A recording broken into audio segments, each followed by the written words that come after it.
Bienvenidos a este vídeo sobre el impuesto sobre el patrimonio.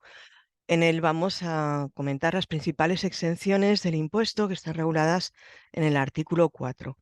Soy María Pilar García Jiménez, profesora de la asignatura. Aquí tenemos el listado de las exenciones del artículo 4. Tenemos en primer lugar los bienes del patrimonio histórico español que tienen que estar inscritos en el Registro General de Bienes de Interés Cultural o en el Inventario General de Bienes Muebles. Por otro lado, también están exentos los bienes del patrimonio histórico de las comunidades autónomas que hayan sido calificados e inscritos de acuerdo con las normas reguladoras de cada comunidad autónoma. Por otra parte, tenemos también exentos los objetos de arte y las antigüedades. En este caso, el valor tiene que ser inferior a las cantidades que se establezcan en el artículo 26.4 de la Ley 16/85 de 25 de junio del Patrimonio Histórico Español. También está exento el ajuar doméstico, que serían los efectos personales y del hogar, los utensilios, cacerolas, mantelería, la vajilla, la cristalería, etcétera.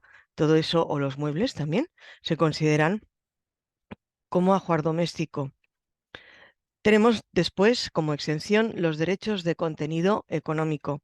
Estos derechos de contenido económico se refieren a derechos consolidados de partícipes y derechos económicos de beneficiarios en un plan de pensiones, derechos de contenido económico que correspondan a primas satisfechas a los planes de previsión asegurados del artículo 51.3 de la Ley 35/2006 del IRPF, derechos de contenido económico que correspondan a aportaciones realizadas por el sujeto pasivo a los planes de previsión social empresarial regulados en el apartado 4 del artículo 51 de la Ley del IRPF. También derechos de contenido económico derivados de primas satisfechas por el sujeto pasivo a contratos de seguro colectivo que sean distintos de los planes de previsión social empresarial. También los derechos de contenido económico que correspondan a primas satisfechas a los seguros privados que cubran la dependencia, derechos de contenido económico derivados de aportaciones a productos paneuropeos de pensiones individuales que están regulados en el Reglamento de la Unión Europea 2019/1238 del Parlamento Europeo y del Consejo de 20 de junio de 2019 relativo a un producto paneuropeo de pensiones individuales.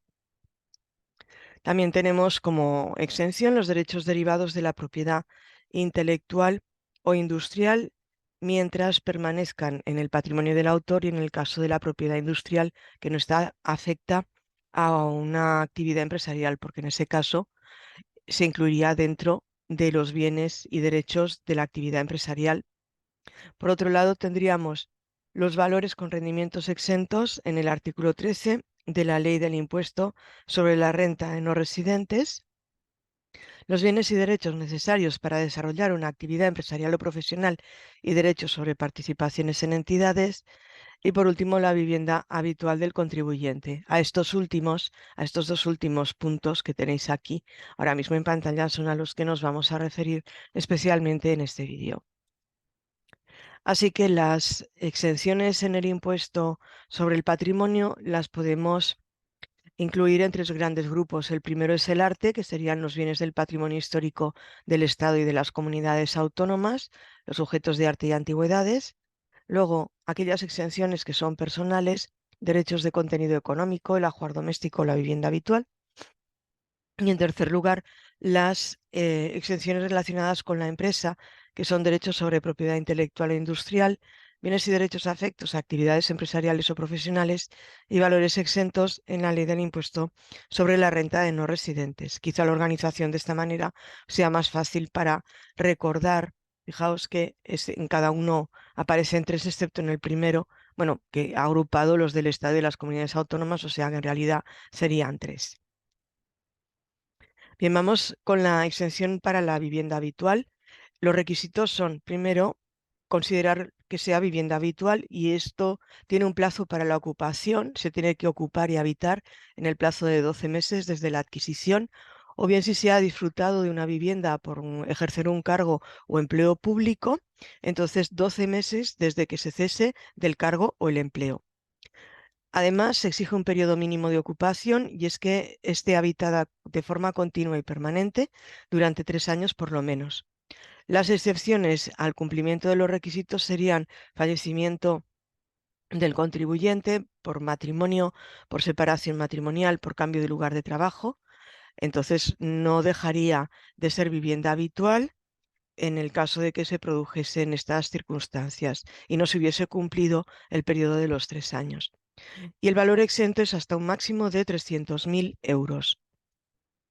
Vamos a ver un ejemplo. Un matrimonio en régimen económico matrimonial de sociedad de gananciales posee un piso que constituye su vivienda habitual.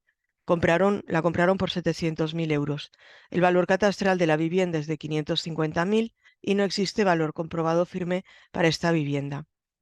De los valores que tenemos que tomar para valorar los bienes inmuebles, sabemos que tomaremos el mayor entre el valor de adquisición, el valor catastral y el valor comprobado. Así que en este ejemplo sería 700.000. Como la vivienda pertenece a los dos cónyuges, repartimos el valor por la mitad, 350.000, porque no nos consta otra cuota de participación, 350.000.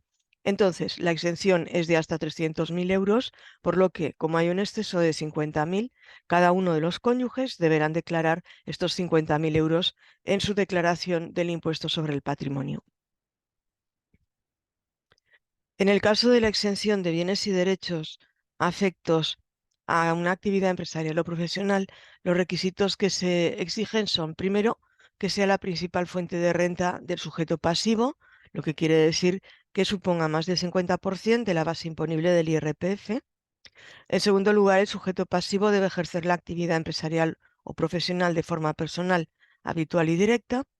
Y en el caso de que el negocio pertenezca a ambos cónyuges, pero uno de ellos ejerce la actividad y el otro no, entonces el requisito de ejercer la actividad de forma personal, habitual y directa recae exclusivamente en uno de los cónyuges y el otro cónyuge gana la exención también. El doctor López, en este ejemplo médico traumatólogo, trabaja por las mañanas en un hospital de la Seguridad Social y por las tardes atiende su propia consulta. Los elementos afectos, bienes y derechos tienen un valor de 85.000 euros. Los rendimientos que obtiene son los siguientes: del trabajo 60.000, de la actividad profesional 75.000 y rendimientos del capital mobiliario 3.000 euros. Si sumamos la base imponible del IRPF formada por los rendimientos del trabajo, de la actividad económica y del capital mobiliario, nos da un total de 138.000. El 50% de este importe sería 69.000. Como los rendimientos de la actividad profesional son 75.000, representan más del 50% de la base imponible del IRPF, por lo que los elementos que están afectos a la actividad profesional y que están valorados en 85.000 euros, están exentos en el impuesto sobre el patrimonio. Bien, y vamos a la exención de la participación en entidades. Tenemos aquí los requisitos también: la nuda propiedad, el derecho de usufructo vitalicio y la plena propiedad de las participaciones en entidades, cotizadas o no, sería el valor que estaría exento. Se requiere que el titular de las participaciones ejerza funciones de dirección y que la retribución por ese cargo debe ser de al menos el 50% de los ingresos por rendimientos del trabajo y de actividades empresariales o profesionales, medidas desde el rendimiento neto de acuerdo con las reglas del impuesto sobre la renta de las personas físicas.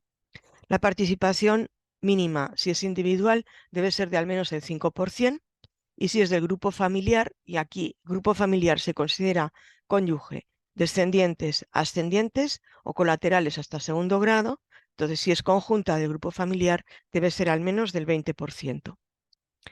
La entidad participada tiene que ejercer una actividad económica y su actividad principal no debe ser la gestión de un patrimonio mobiliario o inmobiliario. ¿Vale? Se entiende que una entidad gestiona un patrimonio mobiliario inmobiliario y por tanto no realiza una actividad económica cuando concurra durante más de 90 días del ejercicio social cualquiera de las dos condiciones. Primero, que que más de la mitad de su activo esté constituido por valores o que más de la mitad de su activo no esté afecto a actividades económicas. Entonces, eso sería el requisito o invalidaría el requisito de ejercer actividad económica. Bueno, pues al final tiene que realizar una actividad de prestación de servicios, comercial o de fabricación y venta.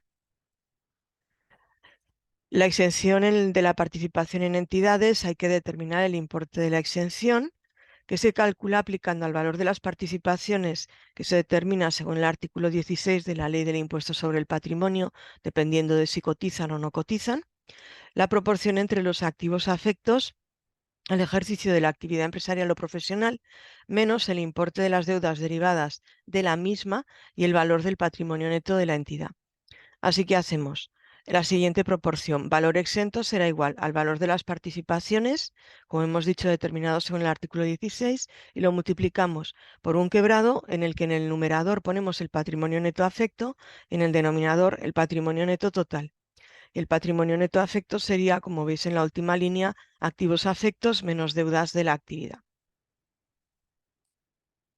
Vamos a ver un ejemplo. Don Julián Méndez, posee el 35% de las participaciones de una entidad, de la que percibe por sus funciones como administrador el 52% de la suma de sus rendimientos del trabajo y de rendimientos de actividades económicas.